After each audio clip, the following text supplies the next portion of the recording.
Hello বন্ধুরা, নমস্কার, আদাব, আসসালামু আলাইকুম। উত্তম রিয়াকশনের আরেকটি রিয়াকশন ভিডিওতে আপনাদের সবাইকে স্বাগতম। আমি উত্তম আছি আপনাদের সাথে। বন্ধুরা, আজ যে ভিডিওতে রিয়াকশন দেব সেই ভিডিওটি নেওয়া হয়েছে নিবিড় মাহমুদ চ্যানেল থেকে। ভিডিওর টাইটেল হচ্ছে সড়ক পথে সিঙ্গাপুর থেকে বাংলাদেশ হয়ে ইউরোপ, আন্তর্জাতিক করিডোরে বাংলাদেশ, ট্রান্স এশিয়ান কানেক্টিভিটি।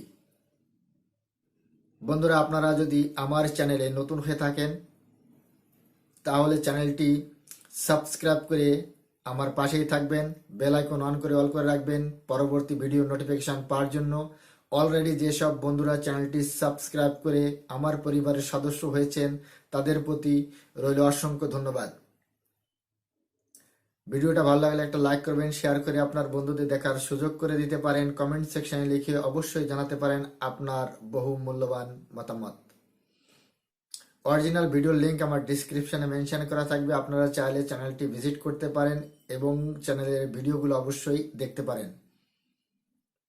তাহলে চলুন বন্ধুরা, সময় নষ্ট না করে আগে ভিডিওটা দেখি। ভিডিওর শেষে অবশ্যই আমার রিয়াকশন থাকবে।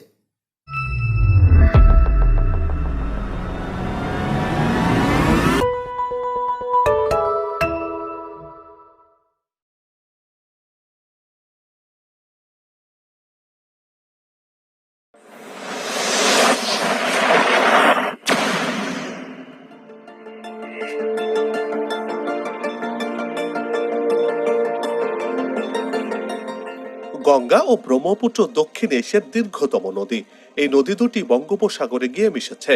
এই বয়ে চলার পথে কালের পরিক্রমায় বঙ্গীয় বদ্বীপ গড়ে উঠেছে। এই গঙ্গা ব্রহ্মপুত্র মোহনা অঞ্চলে প্রায় ৩,০০০ বছর বা তার আগ থেকে জনগোষ্ঠীর বসতি ছিল।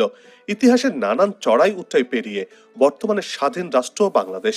ভৌগোলিক বিচারে বাংলাদেশের অবস্থান দক্ষিণ এশিয়ায় ভারত ও মিয়ানমারের মাঝখানে, যা ভৌগোলিকভাবে খুবই গুরুত্বপূর্ণ।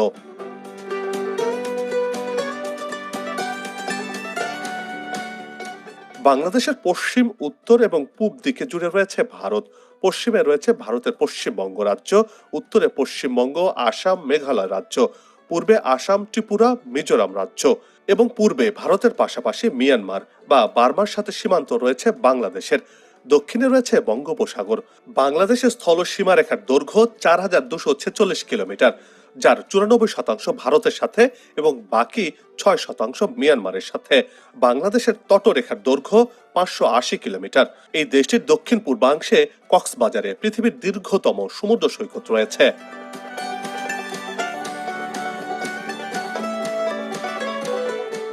মিয়ানমারের সাথে চীন, থাইল্যান্ডের সীমান্ত রয়েছে, আবার ভারতের সাথে চীন পাকিস্তানের সীমান্ত। এই দেশগুলো পাড়ি দিয়ে আফগানিস্তান, তুরস্ক হয়ে ইউরোপের দেশে যাতায়াত করা যায়।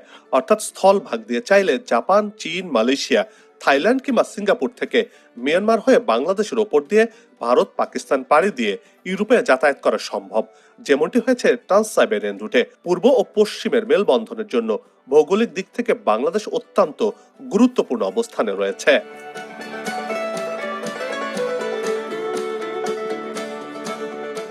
ট্রান্স এশিয়ান রেলওয়ে নেটওয়ার্কের ৪টি রুট পড়েছে বাংলাদেশে। এসব রুটের অন্যতম উদ্দেশ্য ভারত, বাংলাদেশ, মিয়ানমার, চীন, মালয়েশিয়ার মতো দেশগুলোর মধ্যে সহজে পণ্য পরিবহন ব্যবস্থা গড়ে তোলা। বাংলাদেশও ট্রান্স এশিয়ান রুটে যোগ দিতে সব ধরনের প্রস্তুতি নিচ্ছে। এই লক্ষ্য পূরণে অভ্যন্তরীণ রুটগুলোতে অবকাঠামোগত উন্নয়ন করছে বাংলাদেশ।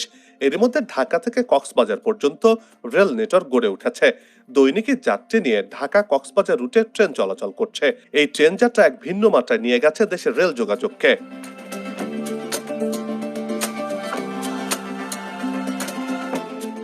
অন্যদিকে ট্রান্স এশিয়ান রেল নেটওয়ার্কের সাথে যুক্ত হতে কক্সবাজারের রামু থেকে ঘুমধুম পর্যন্ত রেল লাইন নির্মাণ প্রকল্প গ্রহণ করেছে সরকার।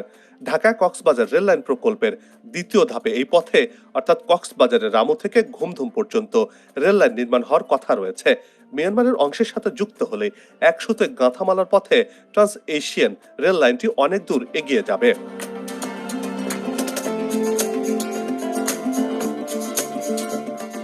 বাংলাদেশে এখন পর্যন্ত ট্রান্স এশিয়ান রেলওয়ের ৩টি রুটে অন্তর্ভুক্ত হয়েছে। আরও একটি নতুন রুট প্রস্তাব করেছে বাংলাদেশ রেলওয়ে। এর মধ্যে রুট 1-এ ভারতের গেদে থেকে দর্শনা সীমান্ত দিয়ে বাংলাদেশে প্রবেশ করবে। এরপর ঈশ্বরদী বঙ্গবন্ধু সেতু জয়দেবপুর হয়ে টঙ্গী পর্যন্ত আসবে। এখান থেকে আখাউড়া, চট্টগ্রাম, দোহাজারী, রামু হয়ে ঘুমধুম সীমান্ত দিয়ে চলে যাবে মিয়ানমারে। রুট 1-এর আরেকটি সাব রুট আখাউড়া থেকে কুলাউড়ার শাহবাজপুর হয়ে ভারতে প্রবেশ করেছে।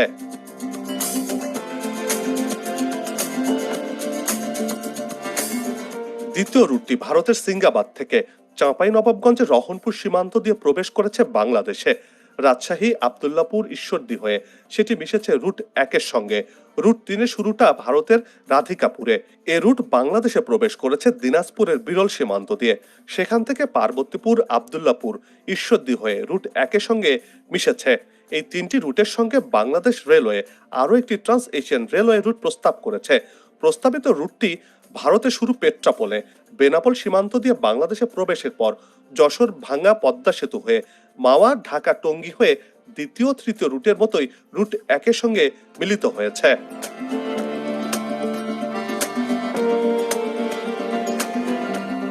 ট্রান্স এশিয়ান রেলওয়ে নেটওয়ার্কের 4 রুটের প্রতিটি আবার কক্সবাজারের রামু থেকে মিয়ানমার সীমান্তের ঘুমধুম পর্যন্ত 28 কিলোমিটার অংশের উপর দিয়ে গেছে। বলা হচ্ছে পদ্মা সেতু শুধু রাজধানীর সঙ্গে দক্ষিণ পশ্চিমাঞ্চলের কানেক্টিভিটি বাড়াচ্ছে না, বিশ্ব যোগাযোগে গুরুত্বপূর্ণ ভূমিকা রাখছে এই সেতু। পদ্মা সেতুর কারণে প্রতিবেশী দেশ ভারতের পশ্চিমবঙ্গের সঙ্গে সময় ও দূরত্ব কমে গেছে। এশিয়ার সমৃদ্ধ দেশ সিঙ্গাপুর থেকে মালয়েশিয়া, থাইল্যান্ড, মিয়ানমার হয়ে বাংলাদেশের পদ্মা সেতু পেরিয়ে ভারত, পাকিস্তান ঘুরে ইউরোপে যাবে ট্রেন। এর মাধ্যমে যোগাযোগ ঘটবে এশিয়া ও ইউরোপের মধ্যে। আর এক্ষেত্রে বড় ভূমিকা রাখবে এই পদ্মা সেতু। অর্থাৎ পদ্মা সেতু ট্রান্স এশিয়ান রেলওয়ে নেটওয়ার্কের অন্যতম মাধ্যম হচ্ছে।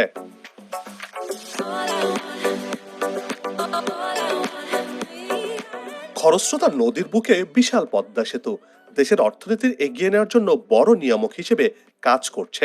আবার স্বপ্নের এই সেতু দেশের গণ্ডি পেরিয়ে আন্তর্জাতিক পরিমণ্ডলকে এক সুতে গাঁথার ক্ষেত্রে বড় ধরনের সহায়তা করছে। বিশেষজ্ঞরা বলছেন পদ্মা সেতুর যোগাযোগ ব্যবস্থা কেবল দেশের মধ্যে সীমাবদ্ধ থাকছে না, ছড়িয়ে পড়ছে বিশ্ব জুড়ে। বিশেষ করে এশিয়ান হাইওয়ের যে স্বপ্ন দেখছে এশিয়ানভুক্ত দেশগুলো, তাদের স্বপ্নের সবচেয়ে বড় হাতিয়ার এখন এই পদ্মা সেতু।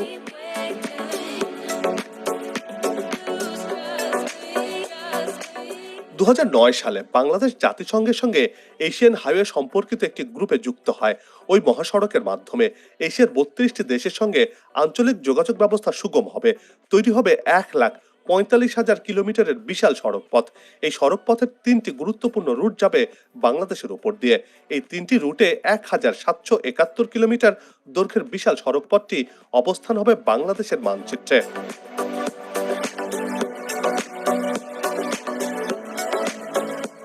এশিয়ান হাইওয়ে 1-এর রুট হচ্ছে ভারতের আসাম হয়ে সিলেট, ঢাকা, নড়াইল, যশোর ও সবশেষ ভারতের পশ্চিমবঙ্গে গিয়ে ঠেকছে। এই পথের সবশেষ বড় বাধা ছিল পদ্মা সেতু। এই সেতু চালু হওয়ার ফলে এক মহাসড়কে দ্রুত সময়ে ভারত থেকে বাংলাদেশে যাতায়াত করা যাচ্ছে। এর মধ্যে ঢাকা মাওয়া পদ্মা সেতু হয়ে ভাঙ্গা পর্যন্ত দেশের প্রথম এক্সপ্রেসওয়ে নির্মিত হয়েছে। আর এই মহাসড়কের সুবিধা ঘরে তুলতে শুরু করেছে বাংলাদেশ। এবার পদ্মা সেতুর মাধ্যমে এই সড়ক আন্তর্জাতিক পরিমণ্ডলে পা রাখতে চলেছে। এই হাইওয়ের মাধ্যমে সিঙ্গাপুর থেকে বাংলাদেশ হয়ে ইউরোপে যাওয়ার পথ সুগম হলো।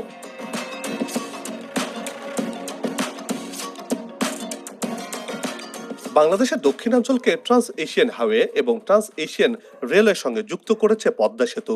আর এই নেটওয়ার্ক চালু হলে ভারত, ভুটান ও নেপালে সরাসরি যাত্রী ও পণ্য পরিবহনের দুয়ার খুলে যাবে। এই নেটওয়ার্কের মাধ্যমে ইস্তাম্বুল, তেহরান, ইসলামাবাদের সঙ্গে ঢাকা, দিল্লিকে যুক্ত করবে। এই নেটওয়ার্কের মাধ্যমে যুক্ত হবে দুই মহাদেশের দুই দূরতম প্রান্ত, যা ঢাকাকে ছুঁয়ে যাবে।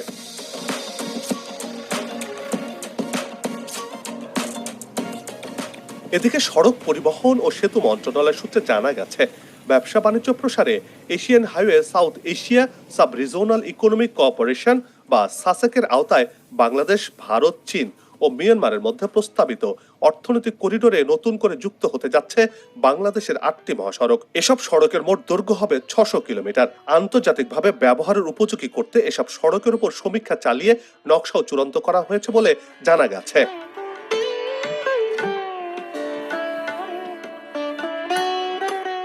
অর্থনৈতিক করিডোরের আওতায় প্রথম করিডোরের দৈর্ঘ্য হবে 135 কিলোমিটার। ফরিদপুরের ভাঙ্গা, ভাটিয়াপাড়া, কালনা, লোহাগড়া, নড়াইল, যশোরের বেনাপোল হয়ে ভারতে প্রবেশ করবে করিডোরটি। দ্বিতীয় করিডোরের দৈর্ঘ্য 105 কিলোমিটার। এটি রংপুর, সৈয়দপুর, বাংলা বান্দা হয়ে ভারতে প্রবেশ করবে। অন্য সব করিডোরের মধ্যে সপ্তম করিডোর রুটটি গুরুত্বপূর্ণ, যার দৈর্ঘ্য 172 কিলোমিটার। এটি নাটোর, বনপাড়া, ঈশ্বরদী, পাকশী, কুষ্টিয়া হয়ে ঝিনাইদহে মিলিত হয়েছে। আর অষ্টম করিডোরটির দৈর্ঘ্য হয়েছে 60 কিলোমিটার। এটি রংপুরের পাগলাপীর, ঢালিয়া, বারখাতা হয়ে ভারতে প্রবেশ করবে। এই করিডোরের মাধ্যমে বাংলাদেশ, ভারত, নেপাল এবং ভুটানের মধ্যে আঞ্চলিক যোগাযোগ উন্নত হবে।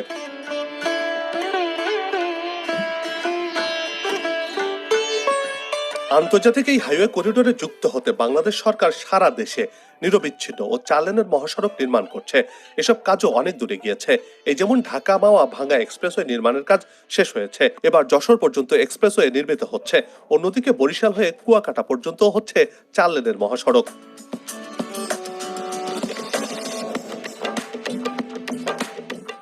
আবার দেশের অর্থনীতির লাইফলাইন হিসেবে পরিচিত ঢাকা চট্টগ্রাম মহাসড়কটি বর্তমানে 4 লেনের হলেও আগামীতে এটিকে 8 লেনের মহাসড়ক করতে চায় সরকার।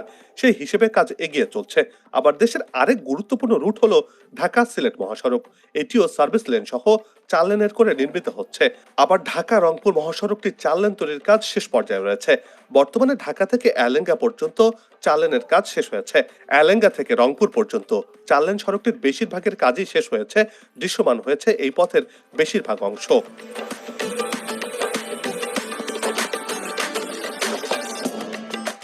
দেশের অভ্যন্তরীণ যোগাযোগ সহ দক্ষিণ এশিয়ার দেশগুলোর যোগাযোগের ক্ষেত্রে বৈপ্লবিক পরিবর্তন আনতে চলেছে। চলাচল সহজ করার পাশাপাশি অর্থনীতিতে ইতিবাচক প্রভাব ফেলতে শুরু করেছে পদ্মা সেতু। দেশের ব্যষ্টিক ও সামষ্টিক অর্থনীতিতে বড় ধরনের ইতিবাচক পরিবর্তন আনবে এই যোগাযোগ ব্যবস্থা।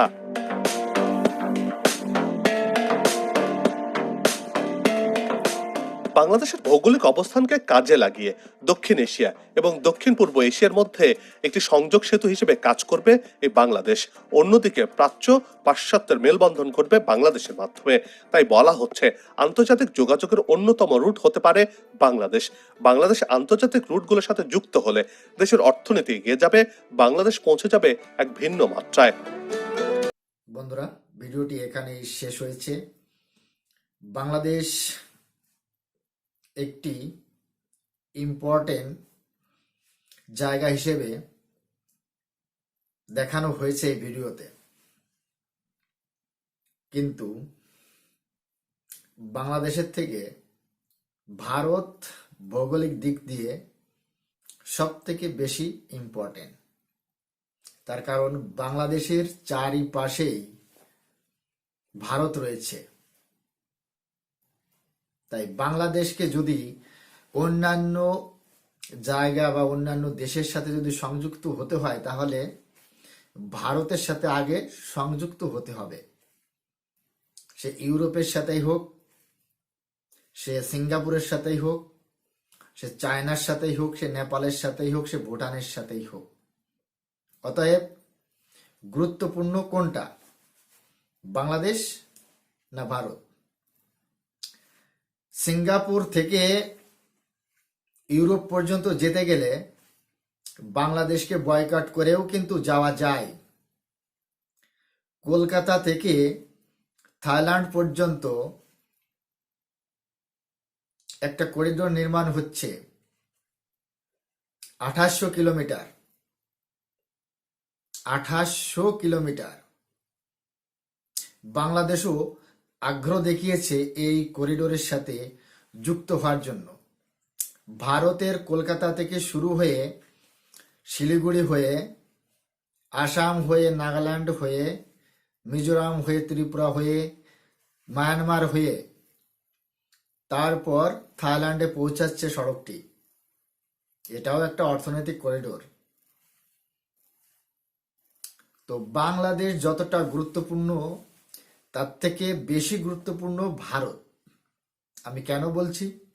বাংলাদেশকে যদি যে কোনো রাষ্ট্রের সাথে যুক্ত হতে হয় একমাত্র মায়ানমার ছেড়ে দিয়ে, তাহলে ভারতের সাথে প্রথমে যুক্ত হতে হবে। এটাই সত্য। বাংলাদেশ যেভাবে ডেভেলপমেন্ট করছে, তাতে আমার কোনো দ্বিমত নেই। বাংলাদেশ প্রচুর পরিমাণে ডেভেলপমেন্ট করছে। বাংলাদেশের যে সরকার প্রধান শেখ হাসিনা বাংলাদেশের উন্নয়নের জন্য কঠোর পরিশ্রম করছে। তারপরেও বাংলাদেশের অধিকাংশ পাবলিক বাংলাদেশ সরকারের বিরোধিতা করছে, শেখ হাসিনার বিরোধিতা করছে। কেন করছে এটাই তো আমি বুঝতে পারছি না। এটাই আমার কিন্তু বুঝতে খুবই অসুবিধা হচ্ছে। কারণ কি, এত উন্নয়ন করার পরেও কেন শেখ হাসিনাকে বাংলাদেশের জনগণের রোষের মুখে পড়তে হচ্ছে, এটা কিন্তু আমার জানা নেই। তবে আপনাদের যদি এই বিষয়ে জানা থাকে তাহলে অবশ্যই কমেন্ট সেকশনে লিখে আমাকে জানাতে পারেন।